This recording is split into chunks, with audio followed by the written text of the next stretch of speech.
Hora de Saúde. Oferecimento Macedo Hospitalar. Tradição em tecnologia presente nos melhores hospitais da Amazônia. Shopping da Saúde. O shopping do bem-estar.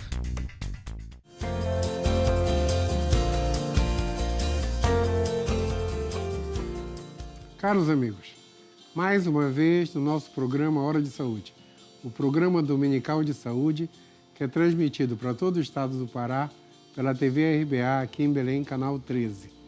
E neste exato momento para o mundo inteiro pelo link tvrba.com.br pela internet.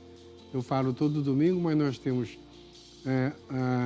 nós temos pessoas que nos assistem do Canadá até a Noruega, passando pelo Amapá até o Rio Grande do Sul.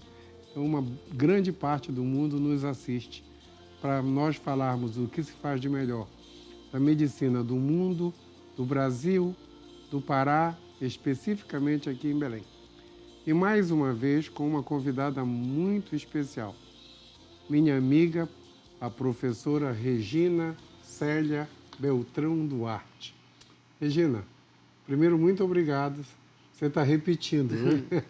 Você está repetindo porque na saída do último programa que você comentou sobre epilepsias, você falou quando nós vamos falar de autismo. E hoje, pessoal, nós vamos falar de autismo. Vai ser muito bom, porque eu, que sou o perguntador, eu desconheço totalmente todos os mecanismos. Eu estava contando para a Regina, ao sentarmos aqui, que eu já era médico há uns 10 anos, quando eu assisti um filme sobre autismo, e isso me chamou a atenção porque eu não conhecia nem a palavra. Tá? Nem a palavra, tinha até anotado errado aqui, autismo. A Regina que me corrigiu. E depois teve aquele filme Rain Man, com o Tom Cruise e o Dustin Hoffman, um clássico até.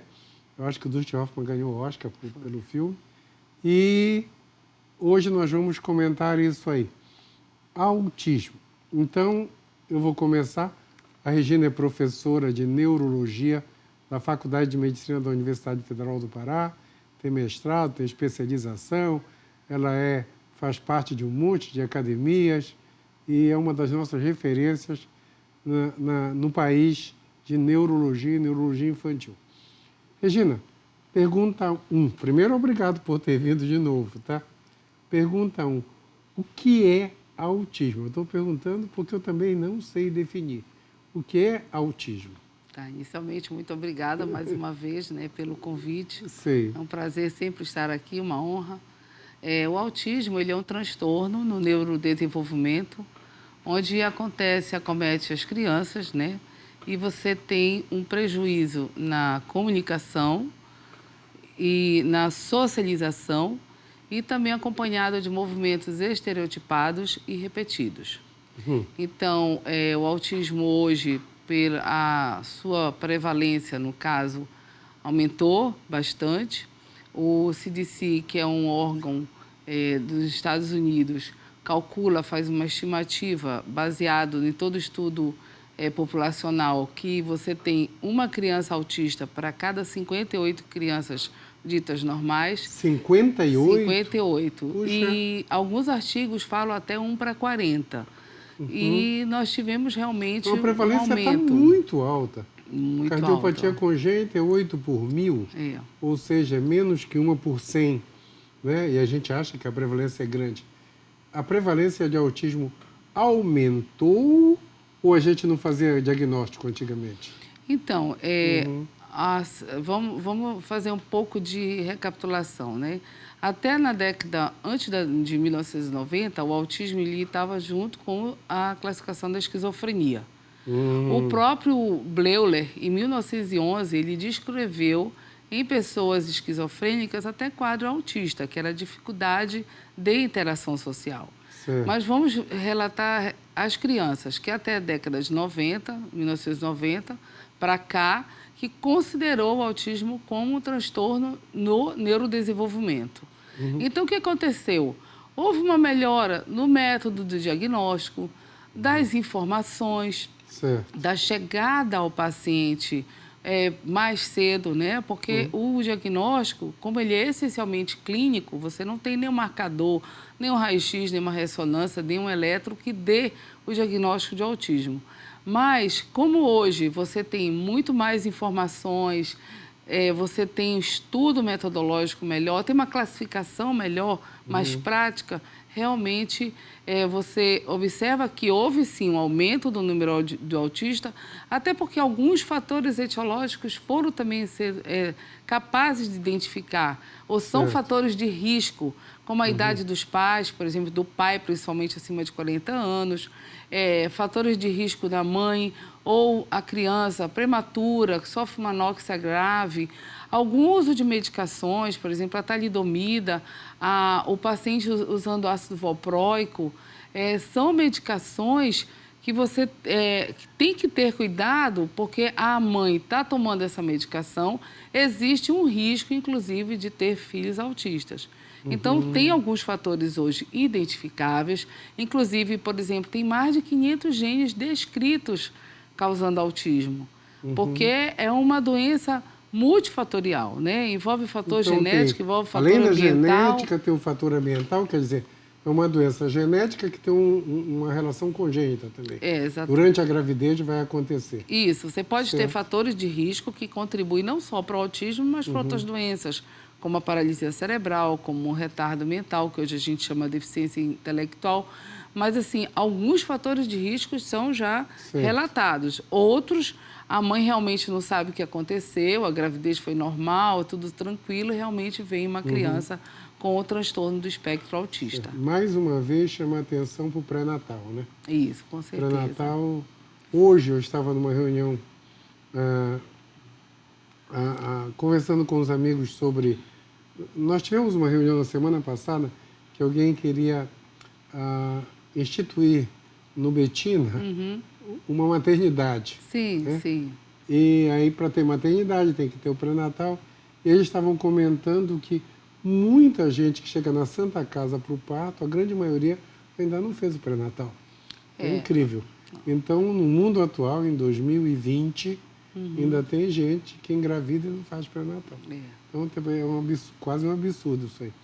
Mas, me diz uma coisa. A segunda pergunta que eu ia te fazer é uma pergunta de um termo muito usado nessa coisa do autismo, que é cognição. Todo mundo fala um déficit cognitivo.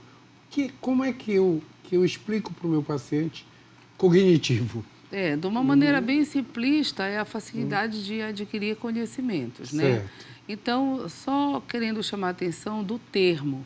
Hoje, o Código Internacional de Doenças, o CID-10, o termo é autista. Autista. O DSM-5, que é o Manual de Estatística Americana de Doenças Mentais, chama transtorno do espectro autista. Transtorno do espectro autista. E por que isso? Porque você tem uma doença com espectro de apresentação clínica muito variável. Por isso que você tem nível 1, nível 2 e nível 3, dependendo de onde o paciente se encontra. Se for um Asperger e um autismo leve, ele está no nível 1. Asperger? Eu vou explicar. É um autismo leve. É um tipo de autismo. Então, o Asperger e o autismo leve estão na mesma classificação. São aqueles pacientes que necessitam de acompanhamento. Mas o tipo 2 chama nível 2, que é o autismo moderado. E o tipo 3, no caso seria o nível 3, seria o autismo mais grave, aquele que se autoflagela, que não verbaliza. É claro que todos esses três... o que não fala, né? Todos esses três, realmente, eles sempre vão necessitar de um apoio multiprofissional. Mas quando você me pergunta sobre a cognição, para nós termos esse mecanismo tão complexo dentro do cérebro, nós temos que ter funcionando a atenção, a memória, o aprendizado, os órgãos dos sentidos, né? Então, o que falta no autismo? É aquela atenção, é a dificuldade dele manter, por exemplo, um contato visual, dele manter uma socialização e acompanhado de estereotipias e movimentos repetitivos e também, muitas das vezes, distúrbios sensoriais. Uma hipersensibilidade ao som. Tem crianças que têm atraso, desenvolvimento motor. Tem crianças que repetem muito o que a mãe pergunta, chama-se ecolalia. Então, esse espectro de manifestação clínica é que os pais têm que estar atentos para isso, né? Repete isso de novo. Então, vamos lá. Então, o que acontece? A gente vai para o desenvolvimento de uma criança. Red flags, que são as bandeiras vermelhas, são os sinais de alerta. Então, por exemplo, o que eu acho fundamental, que é colocado em todos os livros de pediatria, os artigos. Criança de 1 ano que não atende pelo nome. Se ela não olha, opa, tem alguma coisa errada. Né? Aquela criança, por exemplo, de 14 meses, que você pede para ela olhar, ela não olha para aquele objeto, às vezes não aponta. As crianças, por exemplo, com 18 meses, crianças que não falam nada, aquelas crianças que não esboçam sorriso, não, tem atraso, por exemplo, na marcha, tem atraso na linguagem, tem uma dificuldade de interação, né? Então, a gente tem que estar sempre atento para as etapas desse desenvolvimento. Então, os sinais de alerta, inicialmente, aquela criança que não atende pelo nome. Porque a gente tem que fazer parte do rastreamento, exame físico e história clínica é fundamental em qualquer patologia da medicina. Com certeza. O desenvolvimento de uma criança é fundamental para que o pediatra, o neuropediatra, esteja sempre ciente das etapas do desenvolvimento. Mas esses sinais de alerta, por exemplo, o que faz o pai chegar a um consultório preocupado? A grande maioria das crianças com TEA, né, que a gente vai chamar de transtorno do espectro autista, elas têm atraso na linguagem. E elas têm um pouco contato visual. Outra coisa também, aquelas crianças que começam a brincar por objetos não funcionais, brinquedos não funcionais. Você dá um carrinho para a criança, ela vai e pega uma folha. Ela começa a cheirar aquela folha. Ou ela pega um papel, começa a cheirar o papel, a parede. Tudo isso você tem que ver que são comportamentos atípicos.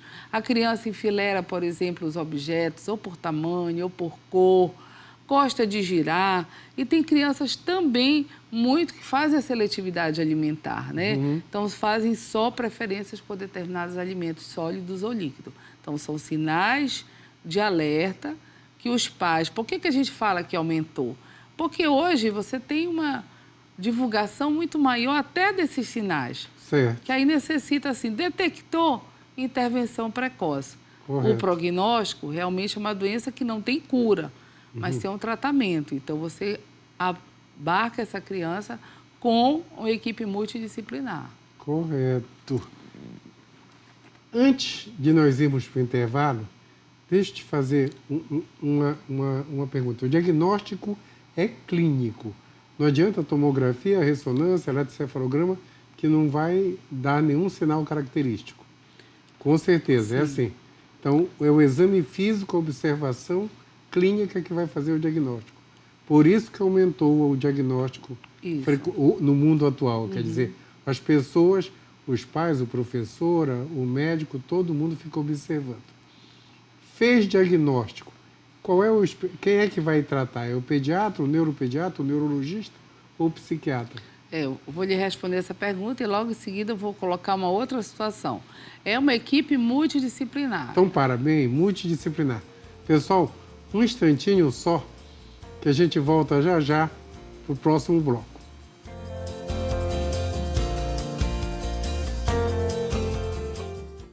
Hora de Saúde. Oferecimento Macedo Hospitalar. Tradição em tecnologia presente nos melhores hospitais da Amazônia. Shopping da Saúde. O shopping do bem-estar.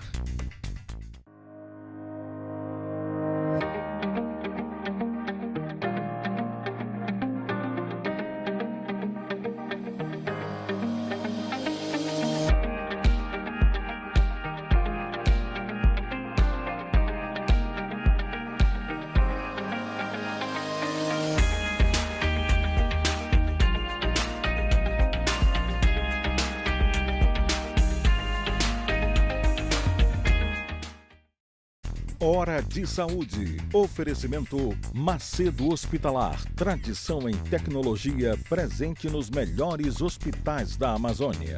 Shopping da Saúde. O shopping do bem-estar.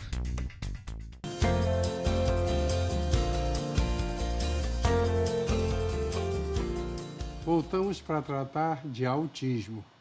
E a professora Regina estava contando agora que o autismo independe para o diagnóstico da tomografia, da ressonância, do eletroencefalo, é clínico, observacional, exame físico, né? Como no velho tempo.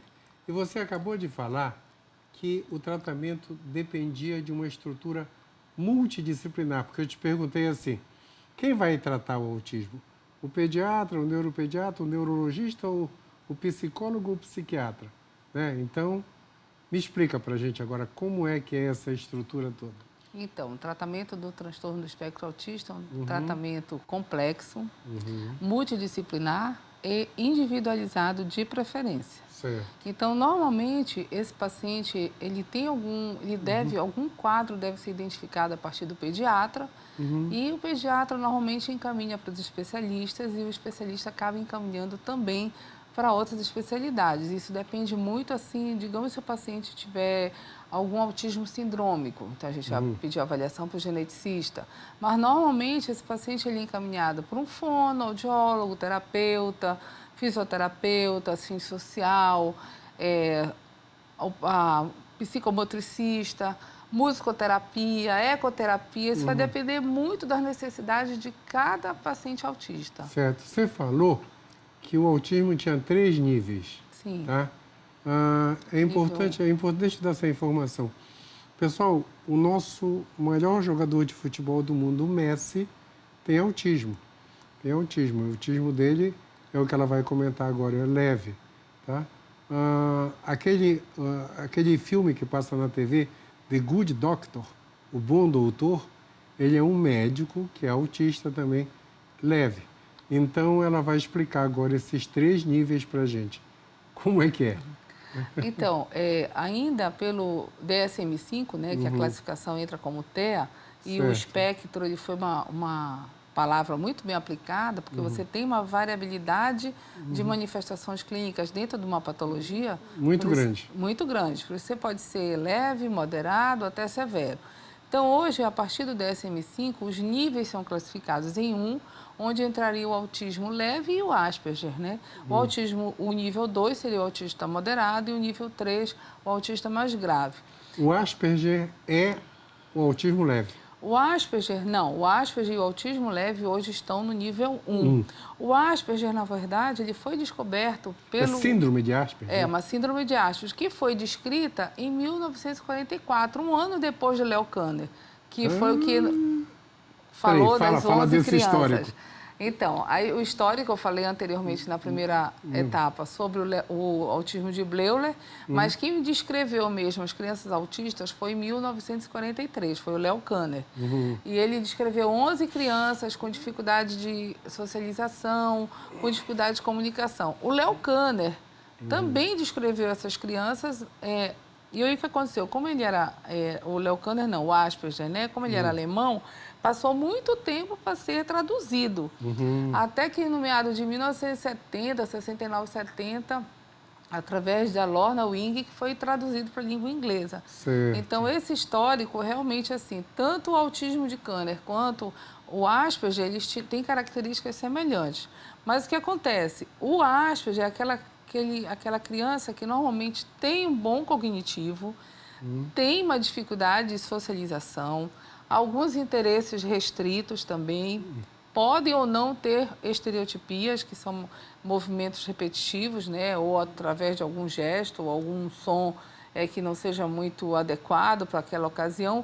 Mas o que mais chama atenção no tipo Asperger são aquelas crianças com dificuldade também na socialização, certo. Com um bom cognitivo, dificuldade em entender metáforas. Você diz assim para o paciente, olha, aquele menino ali vai ter que engolir um sapo. Ele imagina realmente que ele vai engolir um sapo, né? Certo. Então, e também, geralmente o paciente, o Asperger, ele tem mais consciência da sua dificuldade, né? Ele tem consciência porque ele é esquisito, que ele tem dificuldade de socialização, que ele não é entendido, porque geralmente eles têm até um QI mais elevado. Mas essa história é real, do QI mais elevado?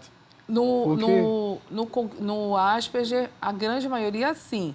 Mas, por exemplo, quando a gente tem um autismo associado com comorbidades, como o próprio autismo, ele pode ter várias comorbidades, hiperatividade, ansiedade, cegueira, surdez, ansiedade, epilepsia e também pode ter deficiência cognitiva, né? Certo. Então, você tem aquele autista que não tem uma deficiência cognitiva, daquela criança que já tem uma dificuldade na escola e realmente vai ter uma dificuldade em toda a sua vida acadêmica. Certo.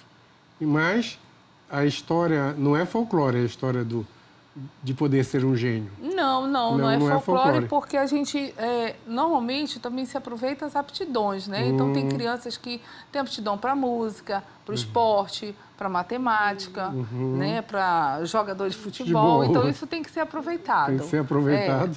E quando aproveita bem, tu tens um gênio aí vai fantástico. embora, aí tem um gênio fantástico, né? Que aquela qualidade ali foi aproveitada. Certo, perfeito isso.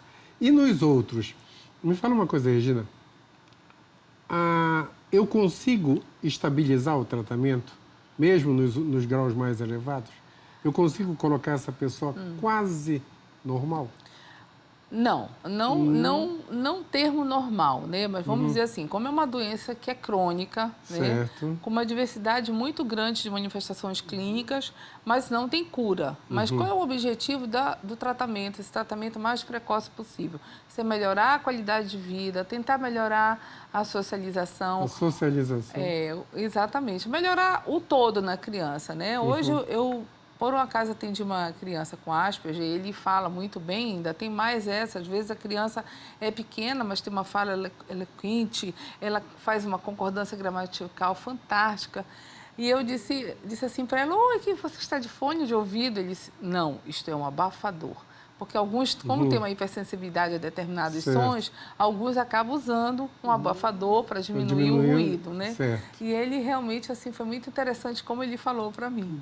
Essa é uma manifestação clínica, uma doença com uma diversidade de manifestações clínicas muito grande. Daí o nome que eu acho que se aplicou muito bem, o espectro autista.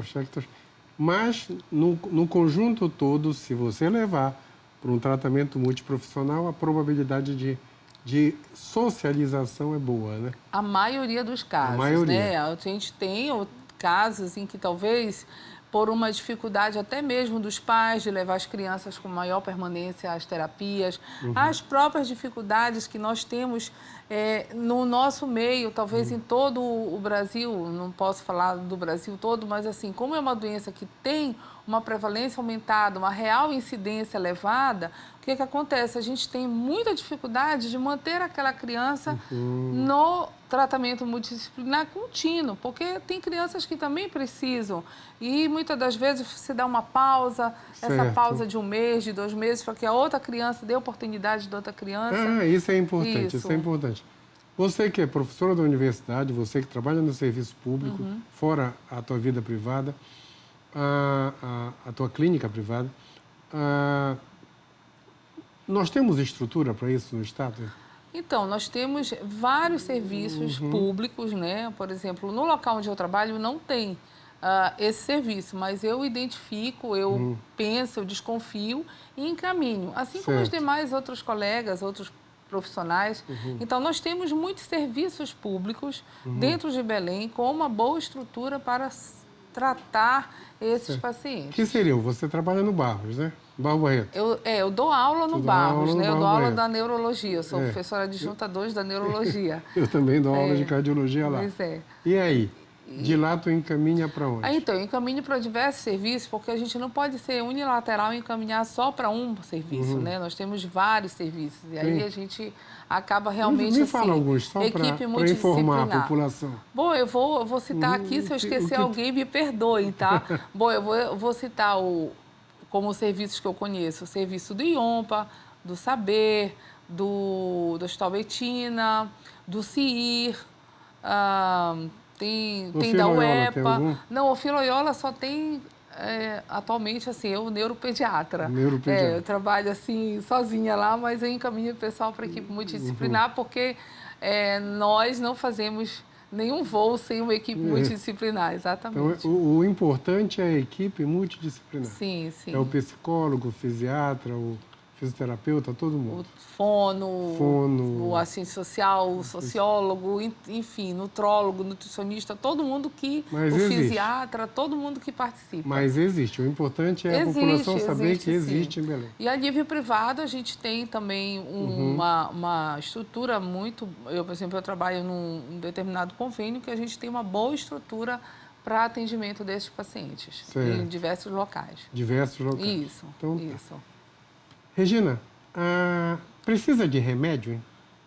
Olha, o autismo em si não, só que como autista você tem algumas comorbidades associadas, então você pode usar um ansiolítico, um remédio para ansiedade, pode usar um remédio para epilepsia, para agressividade, para hiperatividade, certo. então... para distúrbios do sono, então você vai sempre tratar o sintoma-alvo, né, que a criança está apresentando. Correto. Então, quer dizer, por isso que precisa de uma estrutura multidisciplinar. Exatamente. Isso aí, eu acho que no mundo, depois que todo mundo passou a trabalhar com todo mundo e tipo assim, nós somos a equipe, eu acho que nós demos um salto. Exatamente, com certeza. Em todas as áreas. Os americanos, na minha área de trabalho, os americanos chamam de Heart Team, a equipe de cardiologia, né? E aqui os hospitais agora todos estão com o seu Heart Team, ou seja, o time a todas as equipes. Isso é fantástico. E muito importante para todas as áreas. Isso é fantástico. Eu lembro que uma vez eu fiz um comentário sobre... eu não faço eu faço cateterismo, mas eu não faço angioplastia sozinho. Eu sempre entro com um médico, outro médico junto comigo. E eu fui até criticado por causa disso. Logo depois eu fui para um congresso internacional e a maior autoridade de cateterismo é um médico lá da Itália, o Antônio Colombo. E um médico lá da Malásia contou uma história que o paciente teve uma parada. Aí ele virou assim e disse, eu não sei se eu lhe critico ou se eu lhe elogio. Aí o cara disse, por quê? Ele disse, naquela época passava um programa chamado Lost. Sim, eu lembro. Todo mundo no meio do mato, numa ilha. Ele virou e disse, se você estivesse naquela ilha de Lost, o que você fez era heróico. Mas no mundo atual, nenhum parto normal a gente faz só. Exatamente. Então, isso assim, deu uma noção, essa história foi em 2008, 2010, a noção da equipe hoje, no mundo atual, e isso é fantástico em termos de, na tua área de trabalho, na minha área de trabalho. Fantástico mesmo. E na minha, assim, mais assim, um pouco só acrescentando a participação da família, importante, né? Às vezes, algumas mães chegam assim e dizem assim, doutora, eu me sinto em luto pela notícia. Algumas mães até, às vezes, ficam chateadas, mas, assim, a participação da família é importante. As sociedades, né, tanto a civil quanto as demais, também precisam ser participativas para ajudar esses pacientes, né, em determinados locais, como colocar assim, um centro só para eles. Isso é importante, né? Certo. Então, é uma doença que ainda tem muita coisa para ser descoberta. Mas pelo menos está todo mundo estudando. Né? Tá, todo mundo. Essa é a grande vantagem Estados Unidos, da profissão. Europa, Canadá, está todo mundo estudando. O Brasil também. Fantástico isso. Um dia desse eu entrevistei aqui um pesquisador espanhol, ele falou que o que ele faz, que é genética, tem 20 centros na Europa financiados pelo governo para que isso melhore a cada dia. Aí eu perguntei para ele, eu vou poder um dia interferir no DNA? Ele disse, a gente já interfere em animais. Logo, logo vai chegar no ser humano. Isso não é mais ficção científica. Com certeza. Então, esse lado é fantástico. Querida, suas considerações finais. Então, assim, considerando o Dia da Conscientização Mundial do Autismo, né, que é dia 2 de abril, assim como a gente tem a epilepsia, que é dia 29 de março, que é o Purple Day, e o latino-americano dia 9 de setembro. Nós temos esse 2 de abril. As minhas considerações, assim, para quem está me ouvindo, é que normalmente os pais, por exemplo, eles são os primeiros a suspeitar que a criança não está bem. Primeiro, a criança, normalmente, um atraso na linguagem. Por volta de 18 meses, os pais já começam a ficar preocupados, às vezes até antes. Aquela criança que você chama pelo nome, ela não atende. E aquela criança que começa com algum movimento diferente de mãos, de gestos diferentes, sons diferentes. Por quê? Eu queria só deixar em alerta aqui E você tem muitas características menores, mas a grande maioria das crianças autistas, elas têm o quê?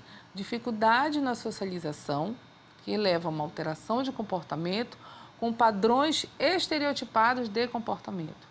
E dificuldade na comunicação, seja essa comunicação verbal, através da fala, seja a comunicação não verbal, por exemplo, através de gestos, de mímicas, de expressões.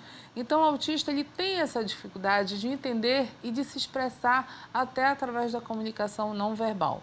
Então, alerta para os pais, identificou essa situação, vá ao pediatra, converse com o seu pediatra. O pediatra normalmente ele está muito apto a reconhecer essas dificuldades e encaminhe aos especialistas se necessário for.